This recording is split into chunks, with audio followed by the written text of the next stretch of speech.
அண்ணன் இவனுக்கு கல்யாணம் நிச்சயம் இருக்குண்ணா. அப்படியா? ஆமாண்ணே. என்னடா கல்யாணமா? ஆமாண்ணே. அப்படியா? என்ன ஜானி நம்ம கூட இருந்து கல்யாணம் பண்ணிக்கிறேன்றாம கேடு கட்டு போ. வணக்கம். இன்றைய முக்கிய செய்திகள். 25 வருடத்திற்கு முன்பு அரசாங்கத்திற்கு எதிராக டபுள் ஏஜென்டாக செயல்பட்ட பெண் காவலர் அர்ச்சனாவை பற்றிய அதிர்ச்சி தகவல் வெளியாகி உள்ளது. இத்தனை ஆண்டுகளாக அர்ச்சனா இறந்து விட்டதாக நம்பப்பட்டு வந்த நிலையில் இன்று அவர் உயிரோடு இருப்பதாக தகவல் வெளியாகி உள்ளது.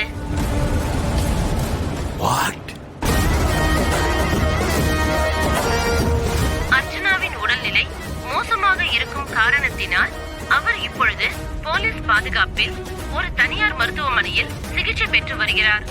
அர்ச்சனா உயிருடன் இருப்பதாக வெளிவந்துள்ள செய்தி மிகப்பெரிய அதிர்வலையை உருவாக்கி உள்ளது.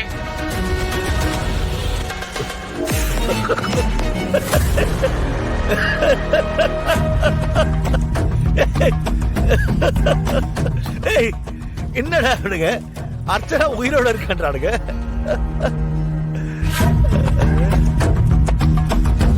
டேய், அர்ச்சனா சாகரன் உயிரோட இருக்கான்னு நியூஸ் வருதுடா. ஏதாவது ஃபேக் நியூஸா இருக்குடா. நான் தான் அவளை அப்பவே போட்டு ஃபேக் நியூஸ். அண்ணே, ஃபேக் நியூஸ்லாம் இந்த சேனல்ல போட மாட்டாங்கண்ணே. அப்போ இது ஒரிஜினல்றியா? ஏண்டா அவளோட போட்டு தள்ளி 25 வருஷம் ஆச்சு, இப்ப உயிரோட வந்திருக்கான்றாங்க நீ. டேய், அர்ச்சனா என் கண்ணு முன்னாடி செத்து கிடந்தா இப்ப நம்ம உயிரோடு இருக்க சொல்றானுங்க. போலீஸ் பாதுகாப்போடு இருக்கலாம். ஏய், நான் லூசு தானே மாதிரி. என்னடா டவுட் உனக்கு? என்னடா? இல்லண்ணே. என்னடா அவ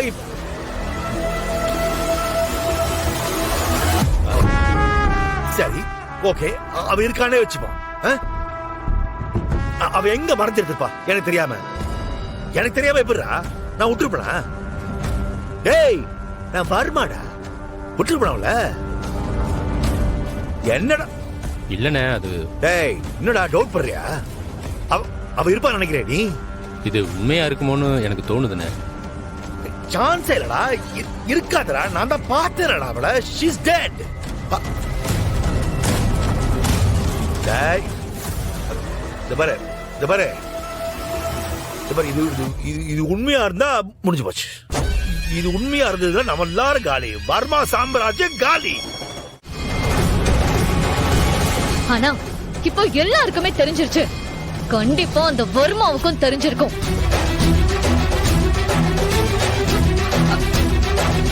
அவன் அம்மாவை தேடிட்டு வந்து கொல்லதான் பாப்பான். அவன் கிட்ட இருந்த அம்மாவை எப்படியாவது காப்பாத்தணும். எல்லாம் இவளால வந்தது. ஏய், அது எப்படி? நீ தப்பு செஞ்சுட்டு அடுத்தவங்க மேல பழி போடுற மாதிரியே பேசிக்கிட்டு இருக்க. நீ போய் பேசி ஹாஸ்பிட்டல்ல உங்க அம்மாவை அட்மிட் பண்ணதுனால தானே இவ்வளவு பிரச்சனையும். அதனால தானே டாக்டர் உங்க அம்மாவுக்கு ட்ரீட்மெண்ட் பண்ண முடியாதுன்னு சொல்லி போலீஸ்க்கு போன் பண்ணி வர வச்சாரு. உனக்கு என்ன நெஞ்செழுத்து இருந்திருந்தா இத்தனை வருஷமா எங்க எல்லார்கிட்டையும் உங்க அம்மா உயிரோட இருக்கிறதையே சொல்லாம மறைச்சிருப்ப. எங்க எல்லாரையும் பார்த்தா உனக்கு எப்படி தெரியுது? எனக்கும் அம்மா உயிரோட இருக்கிற விஷயம் ஒரு மாசத்துக்கு முன்னாடி தான் தெரிஞ்சது. அகிலி, நீ என்னமா சொல்ற? ஆமா, நீ அர்ச்சனாவை எங்க பார்த்த?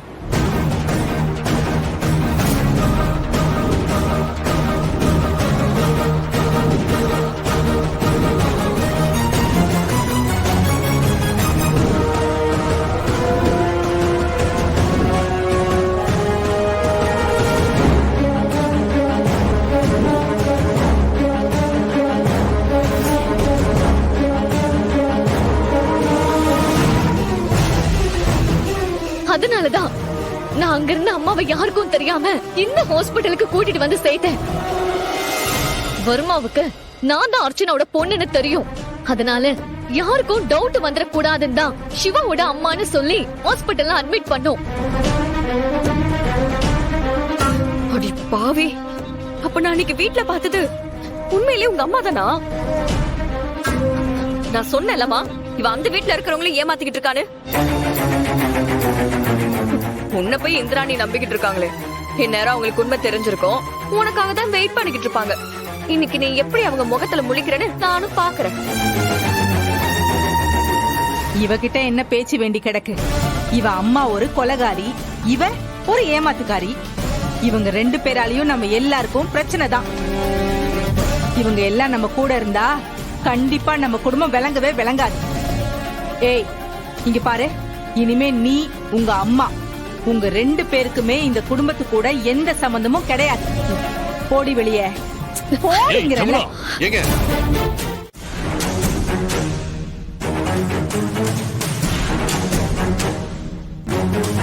இந்நேரம் வர்மாவுக்கு கண்டிப்பா உங்க அம்மா உயிரோட இருக்கிற விஷயம் தெரிஞ்சிருக்கும். அம்மா மட்டும் சரியாகி வந்துட்டாங்கன்னா அவங்களால அவனுக்கு பிரச்சனை தான்னு அவனுக்கு நல்லாவே தெரியும். சோ அவன் கண்டிப்பா அம்மாவை கொல்ல நினைப்பான். சோ அதுக்கான பிளானை ஏதாவது இந்நேரம் ரெடி பண்ண ஆரம்பிச்சிருப்பான். முதல்ல அம்மா நம்ம பாதுகாப்புல இருந்தாங்க, இப்ப போலீஸ் கஸ்டடியில இருக்காங்க. அவங்கள தாண்டி நம்மளாலையும் ஈஸியா எதையுமே செய்ய முடியாது. வழக்கமா நம்ம டிபார்ட்மெண்ட்ல எப்படி விசாரணை கைதிங்க ட்ரீட்மெண்ட்ல இருக்கும் போது பாதுகாப்பு கொடுப்பாங்கன்னு தெரியும். பிராக்டிகலா பார்த்தா வர்மா அவங்களை எல்லாம் ஒரு பொருட்டாவே நினைக்க மாட்டான். அங்க இருக்க போலீஸ் எல்லாம் தாண்டி அவன் நினைச்சதை ஈஸியா செய்வான். சோ நம்ம ரிஸ்க் எடுத்தாதான் அம்மாவை காப்பாற்ற முடியும்.